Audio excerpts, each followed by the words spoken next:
climbing and mountaineering is sort of risk-free.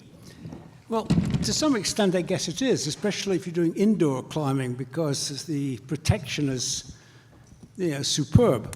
However, if you're outside, the protection is it's sometimes good, sometimes not so good.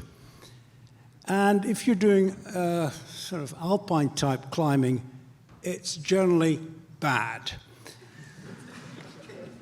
Now, one of the most amazing things I ever heard about was Alex Honnold's solo ascent of El Capitan, because now that clearly is not an easy climb.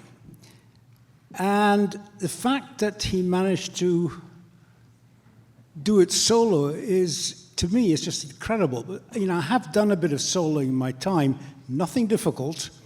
But if you think about it for a moment, a move that is completely straightforward and requires no thought when you're protected with a rope, if you're soloing, such a move may be quite different because it may involve stepping onto some sloping hold without much in the way of your hands. And if your foot slips with the rope, well, you might fall a few feet, but nothing more. If you're soloing, you could be dead. And so soloing is, to me, is something quite amazing, because how anybody could possibly do 3,000 feet of El Cap without a rope and survive, to me, is just amazing, because it was a technically difficult climb as well. And, well, I can't say anything else. Another place where, but of course, climbing's fun because there is risk. Certainly there is some risk. But it's a bit like physics, physics research, because you're stepping out into unknown territory, no guides, and you've got to find your own way. So for some people that's fun, for other people it's not so good. Now climbing's a bit the same, because when you step out on the cliff, if you don't know where you're going, you're stepping out into the unknown, and you've no guides. You only got yourself to find your way. Now, of course, so in that sense, it's very similar. The rock climbing physics can be regarded as very similar. However, there's one major difference, and that's the risk factor. Because in physics, the only thing you're risking is embarrassment by failure. But in rock climbing, the risks can go up to and include death. So the risk factor is a bit different. To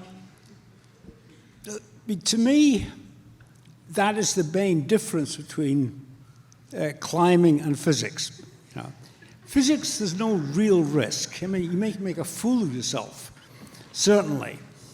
But if you're doing some serious climbing with, the protections liable to be lousy, and the risk factor becomes quite high. Because that's actually what makes, for a lot of climbers, makes life worth living. Because if you survive a big climb, with the risk involved, you feel much more alive. And that's why, to me, climbing was such a wonderful way of life.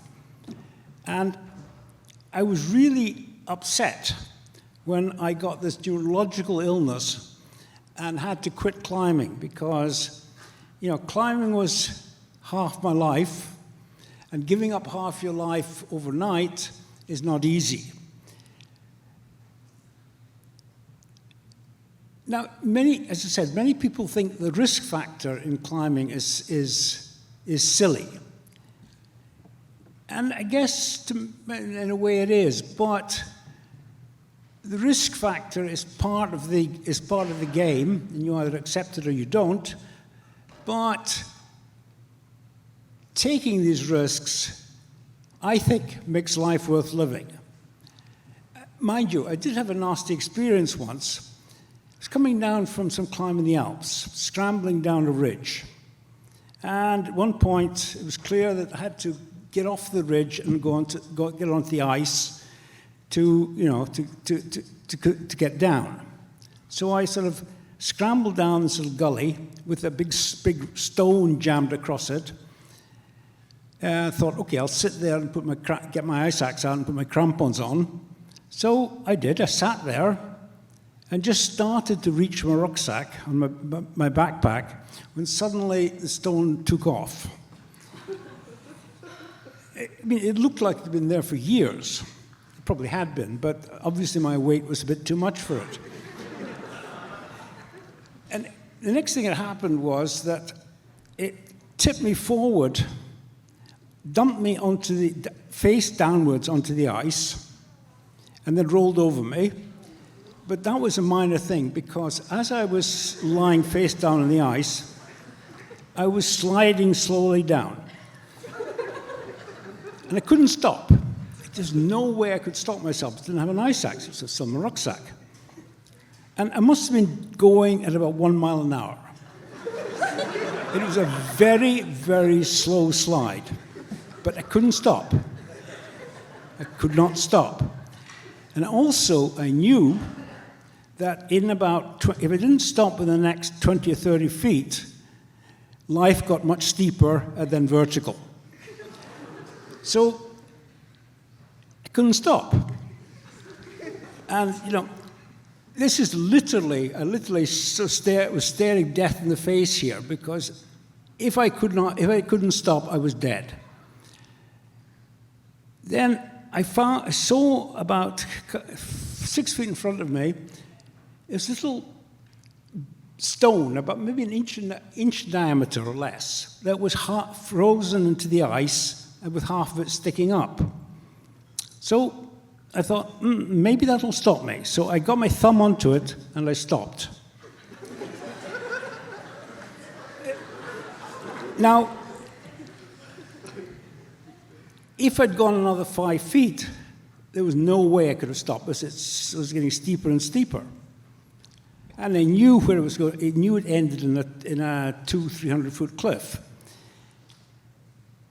Fortunately, I had a friend who threw a rope to me, and that's the end of the story. But that's the one time in my life, I think, when I really stared death in the face, because, as I say, sliding down some ice, unable to stop, knowing that if you don't stop, you're dead.